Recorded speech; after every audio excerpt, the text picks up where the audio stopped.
Hey everybody, it's Cinnamon Cooney, your Art Sherpa, and today I'm going to show you a really fun and easy technique to paint a cat using the blooming effect of wet into wet watercolor. It's a lot of fun and it makes a unique and beautiful painting each time, so you can do it a lot of times and get a great result and get different paintings. I'm going to be demonstrating this with my favorite blooming paint, which is the Payne's Gray. It just has, of all the paints I play with, my favorite natural bloom. I'm going to be just using one brush. This is a number 14 Raphael Aquasoft. It's a brush that, come over here. It's a brush for watercolor. It's imitation squirrel. Come over here. It's a brush for watercolor. It's imitation squirrel, so not squirrel, but imitation like it. And then I'm going to be using a graphite aqua pencil, but you could use a regular pencil and water. Very simple tools. Let's just demo this technique. I'm so excited to have you guys today. I'm looking for my stream here. Did it not go out on Facebook? On Facebook. No, it did not go out on Facebook. Gave you the stream and everything. Give me a moment. I did my work, is what I'm going to say here. I did my half of the teamwork. I totally messed this up. This was me. This was you. This was me. Guess what? I adore you anyways. I'm sorry. It's okay. I guess we'll... You know what I have to say? This cat is challenging me. This cat apparently is challenging. This is the other stream that we have. My second try at this. You know what I can do? You know what we can do? We can wait for them. We give them 2 seconds and I'll have them in here. Okay, let's wait for them. We can come back over here. And you know what you can tell? If you could do it, because I put it out and put it in group and invited like 100 people. So it's no problem. If you give me just a moment, what we'll do. Do you guys mind if we give them a second to show up? We're going to give our friends to join us a minute. Invite everybody and then not have it seems room for them. Seems not impolite. Even though it's a virtual space. Why be rude? There's just no need.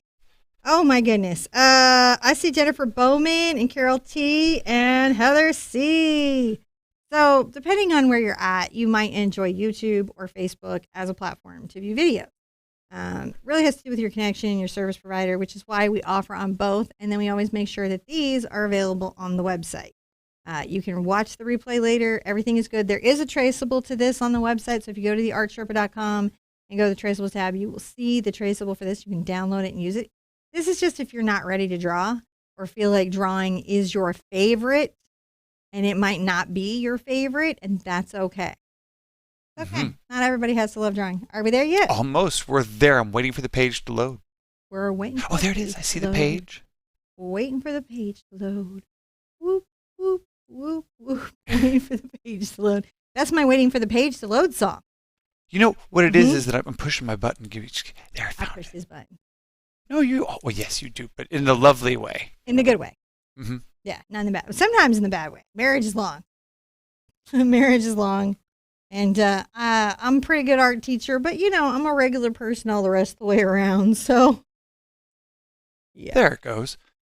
Now I'm going to be loading this in here. And what I'm going to do is I'm going to just load this up on the stream so that everything's there. We'll start in just a moment on the YouTube stream. But we're on the YouTube stream. I mean, the Facebook stream. Sorry. I get confused. This is why. This is going to be a weird replay. If you're here for replay, just skip ahead to when we teach the class. Sorry. Mm-hmm. We're only the initial recording was 8 minutes. Yeah, and then so this will be fast. John has had a problem with this cat since the beginning. It was actually recorded and meant to draw for you while we were at the retreat. But when we filmed it, John didn't notice that none of the paint was in view. So you could see it. And we felt like arrows to the colors. Just seemed like we'd already done that once. We have joined the Facebook. Hi, Facebook. So sorry. It took us a minute to catch you. We forgot. But we came back. I forgot to push the button. Turned around. I did. I forgot to push the button. Turned the car around and pick you back up. So virtually. Who else would do that for you in the virtual space? Turn the car around and pick you up. So here we are. We're going to be painting this cat. I'm on 140-pound watercolor paper. I really like this. I tend to like blocks. Blocks let me do wet into wet techniques really easily, and the paper stretches as it dries on the pad, and that is a convenience for me. This is the Artistico Extra White 100% cotton 140-pound paper, which is also 300 GM if you are not here. The cat starts like this. Hold on just a second. I want to make sure I've got something over here. Okay. So the cat starts like this. I'm going to come here and have to decide how much space I want my cat to take. Oh, there it goes. Okay. Yeah. I'm going to make a little bit of a curve because I like the curve of cats' bodies. And you'll notice this is so light, you almost really don't see it, guys. And then I'm going to bring a little line up that's also kind of an S curve. So the top of the head is just a little bit higher than this. And again, if you don't want to draw very, very light lines, there is a traceable. I find that the structure I do want to get is the ears. So I just come over the top of the head. It's kind of like a little frown line. And I make 2 upward triangles. So I guess you're going to learn how to draw and paint a cat. Draw and paint a cat. Oh. And then we're going to bring in the head a bit. Can you say hello to the Facebook folks one more Hello, time? Facebook! How are you guys doing? Facebook has some very interesting technical challenges, but I see it now. You see it now? I for sure see it now. Now I'm bringing the neck down. We didn't forget you. We came back for you. We did. We saw the stream didn't pick you up, and we turned the stream around. Sorry. And came back to pick you up. Do you remember, like, when your parents would forget to pick you up at school, how upsetting that was? If you were and a kid? there was no way. There was like maybe the payphone. Yeah. I remember being so mad at my parents. I'm going to come over here and I do a little bump and another kind of strong little bump for a shoulder. This cat is built on a contour line drawing, so that's why this is sort of a nice way to do it. I'm going to bring the belly out here a bit. And then a little bit of the leg that comes around, because you know how they are and they sit. And the tail will start here. Now this side is going to come like a little bit of a shoulder, but a little bit less. And then the leg comes down, and this part of the cat's little legs kind of comes up. So it's got a heart here. Now, for the tail, I just need to know where this is going. And that's the other reason I like the graphite aquarelle, because it'll go away. Mm.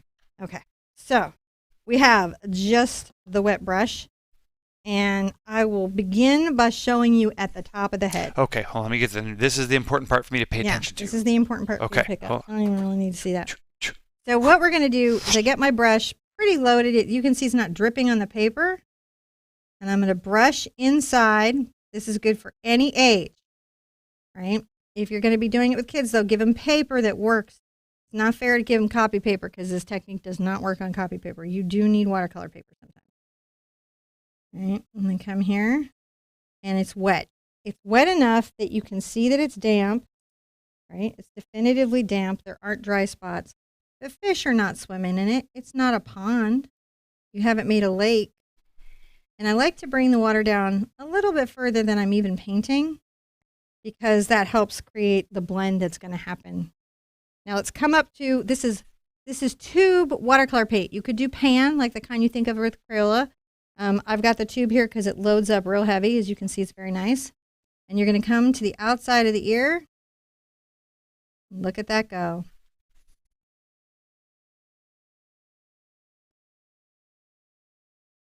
Down the neck a bit. You see how that just finds its own space in the kitty cat? And come to the outside of this ear. Every cat is a little different.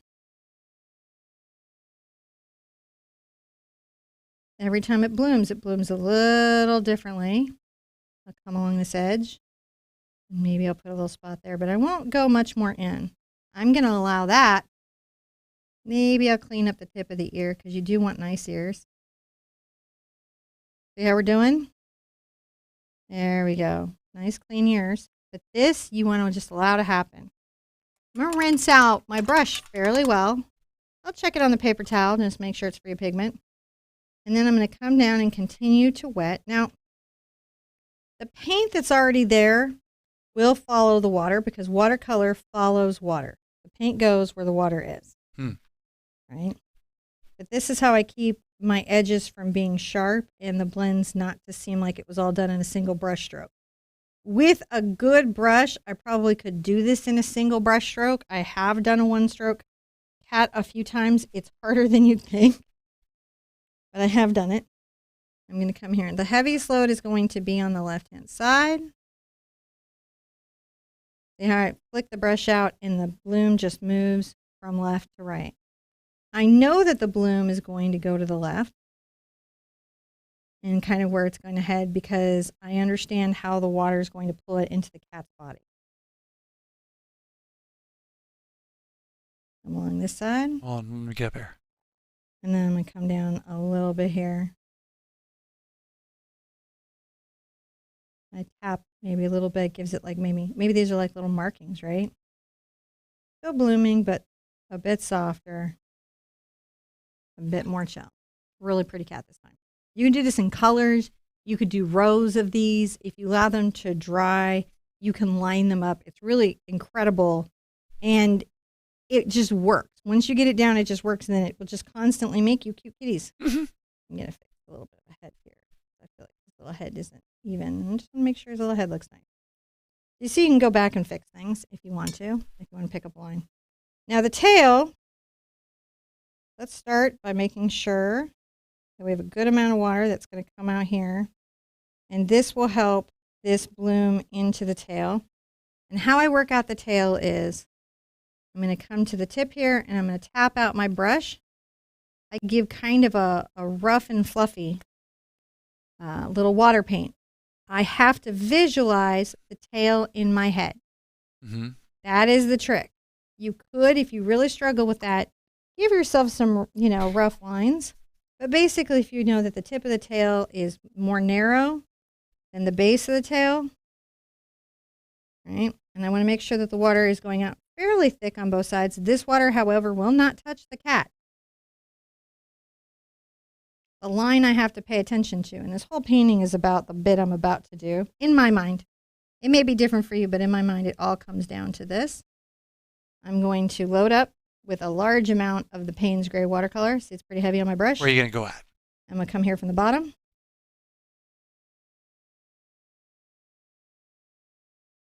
Up the center of the tail. Look at that go. A little more watercolor if I need to. I follow that initial line.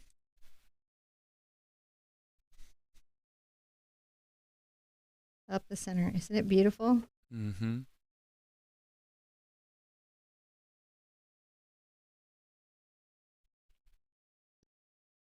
If I need to kind of fix, like this side could be a little bit maybe fluffier, I can move it. I can fix little bits. I don't want to fix too much because some of this is just genuinely about the accident of it all. I know. Just a cool thing to share with you on a Monday that you can enjoy in your life. I'm going to get a small signature brush and I'm going to sign my cat. My suggestion is, this is very therapeutic. My suggestion is to do a lot of little ones. I've done a fairly large one here, but I could fill a page of cats in different cat positions with this technique. If you'd like to share your bloom cats, definitely come by the group. I'd love to see them. We are painting again in a couple of days. I think we have 2 days off, and I'll be back again live at the same bat time, same bat channel. Except maybe more appropriately. I think we're going to do a girl's face. On both at the same time. Yeah, I will get them. I'll fix my Facebook faux pas. He's going to fix his Facebook. Like that can be done by anyone, right? Can we, any of us fix Facebook? I don't think we can. I think it's the Wild West up there. I can't address Facebook, but I can address my faux pas in relationship to Facebook. And their dreams. Magic, magic, magic, magic. So I'd love to see you guys. That's your assignment. That's your goal. Paint a bunch of these weird little cats. Paint them sleeping. Paint them hopping. And enjoy the bloom technique. If you're not getting good bloom, remember you can buy something called Oxgall, Oxgall, and use that in your water to improve bloom on any paint. Or you can buy a flow aid, but always read the safety instructions.